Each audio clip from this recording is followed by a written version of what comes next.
Um pouco mais do Plano Agrícola e Pecuário lançado ontem pelo governo. Destaque agora é o Plano ABC, Agricultura de Baixo Carbono. No anúncio feito ontem pelo presidente Michel Temer, ministro da Agricultura, secretário de Política do Ministério, o Plano ABC, vamos repetir a sigla porque nem todo mundo acompanha, é Agricultura de Baixo Carbono. Foi um plano anunciado para que o Brasil reduzisse as emissões de gases poluentes. Então, o Plano ABC vai ter, na safra 18-19, recursos de 2 bilhões de reais para financiamento de pastagens, reforma. Por CPF, o limite é de 5 milhões de reais. Quer dizer, o produtor vai poder tomar desse empréstimo até 5 milhões de reais, com juros variando entre 5% e 25% e 6,5%, dependendo do tamanho da atividade. Eu estou aqui com um grande conhecedor do assunto, que é um pesquisador da Embrapa. Aliás, a Embrapa é a grande responsável para que tudo isso pudesse vir à tona e se chegasse a esse aporte financeiro, que a Embrapa pesquisa essa emissão de gases poluentes, como ninguém neste país.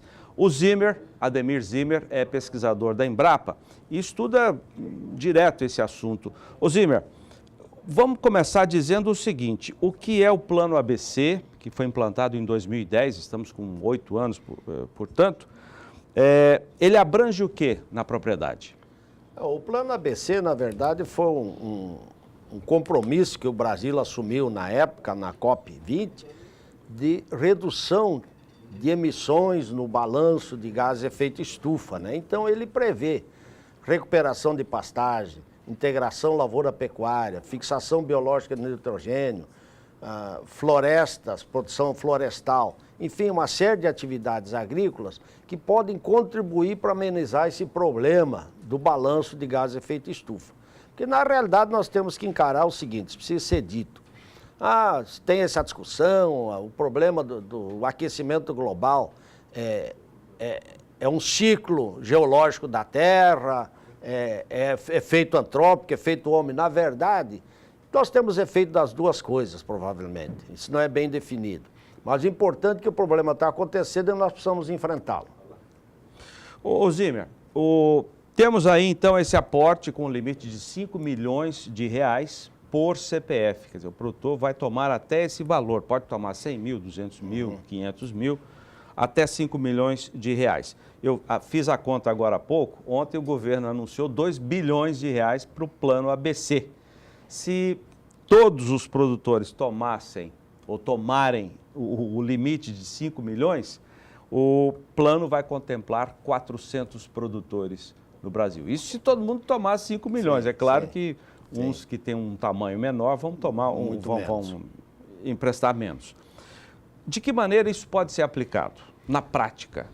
Não, na verdade eu acho que o grande foco aí que nós temos no Brasil e a grande vantagem é a recuperação de pastagem, né? Tanto a recuperação direta de pastagem sem envolver lavoura ou via lavoura, né? Que é a grande área que nós temos agrícola disponível, que são nossos 150, 160 milhões de hectares de pastagem que tem um potencial de transformar isso no equilíbrio entre produção de grãos e carne, enfim, todo esse processo.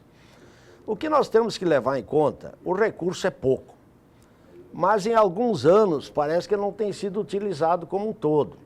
Mas mesmo assim é interessante que nós temos também produtores que é dos recursos próprios e outras fontes, né? Então, o recurso é pouco, como de um modo geral, mas existe também o financiamento de outros bancos, que não é o recurso oficial. Eu acho que a gente tem como crescer. Talvez a maior limitação hoje é a recuperação de pastagens, que na pecuária os preços estão comprimidos e fica mais difícil. Então, é uma atividade que precisa recuperar a pastagem, porque nós temos muitas fazendas que estão estranguladas na sua produção por baixa produtividade e nós precisamos resolver esse problema.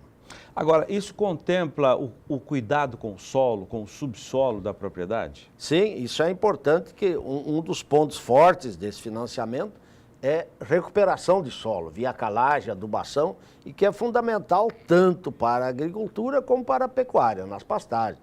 Então, é importante que o produtor precisa entender, o pecuarista, que o equipamento de produção dele é o solo, junto com o capim. O boi é o produto.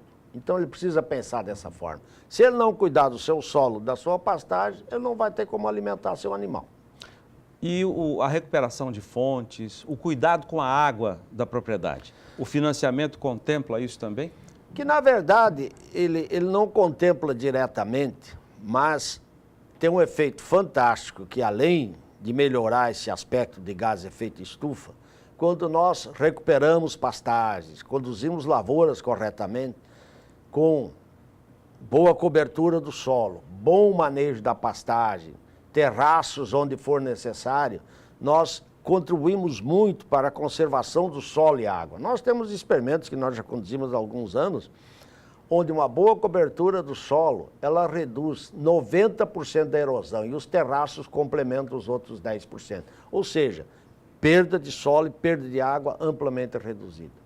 E uma outra coisa importante, Zaidan, eu acho que um grande atrativo para o produtor não é o gás efeito estufa, que é uma coisa até volátil que está aí no ar, mas ele sabendo que cuidar do solo e da água, ele vai valorizar sua propriedade, vai incrementar sua produção, isso é importante. Nós temos que produzir de tal forma de sermos eficientes para que nós tenhamos sustentabilidade. Não é só ambiental, mas é fundamental que seja econômica e social também. Legal. Esse aqui é o Ademir Zimmer, pesquisador da Embrapa, falando sobre o plano ABC, que é a agricultura de baixo carbono. Ô Zimmer, antes de nós encerrarmos, eu gostaria de tocar num assunto muito importante, não é o assunto do ABC, mas é um assunto que está preocupando os produtores, as entidades de produção, que é a decisão do governo, depois da greve dos caminhoneiros, de tabelar o frete no país. O que você pensa desse tabelamento? Essa preocupação do produtor tem razão de ser? Tem razão de ser e só no aspecto econômico. O governo começa a interferir demais de novo, né? Isso tinha seus problemas, né? Mas o que a gente vê, inclusive comentando com colegas da Embrapa, como é que nós vamos tabelar frete num país que, de um modo geral, as rodovias estão um caos, estão péssimas? Não tem jeito. Isso tem que ter um valor conforme o leito da rodovia, a condição. As que são boas ainda têm pedágio, né, que às vezes é caro. Então, realmente é um problema que precisa ser mais bem equacionado e nós precisamos melhorar nossas rodovias e o país precisa investir em transporte ferroviário. Nós somos carentes disso e, inclusive, o plano ABC, e nós temos um projeto dentro da Embrapa de transferência de tecnologia nessa linha de integração lavoura-pecuária, onde nós prevemos que nas próximas décadas, 30, 40 anos, eu já diria, nós já estendemos esse prazo, dobrar a nossa produção de carne e grãos sem abrir mais 1 hectare de áreas novas, mas nós precisamos de infraestrutura de transporte, de armazenamento para que essa coisa possa crescer. Isso é um problema sério. Então, eu vejo com certo receio essa intervenção e também, normalmente, esses tabelamentos não são cumpridos e é difícil uma organização disso. Historicamente, a gente tem muitos exemplos que não deram certo. Sem dúvida, sem dúvida. Tá. Eu acho que precisa, o importante para melhorar essa condição é melhorar as rodovias e ferrovias, hidrovias, para que o frete seja competitivo, que nós possamos botar nossos produtos nos mercados internos e nos portos para exportar, uma forma de reduzir custo. Que o frete transportado aqui do Mato Grosso do Sul para Santos, o João Pedro me dizia há pouco, custa mais ou menos R$14 por tonelada. Agora praticamente vai para mais de 20. Isto, o produtor vai ganhar menos na sua tonelada produzida, que grande parte, 90% disso aproximadamente, vai cair em cima do produtor, que vai receber a menos pelo seu produto. Pois é. Ademir Zimmer, pesquisador da Embrapa Gado de Corte, muito obrigado pela sua entrevista, Zimmer. Bom, pessoal, vamos à luta com dificuldade, mas temos que seguir em frente. É isso aí.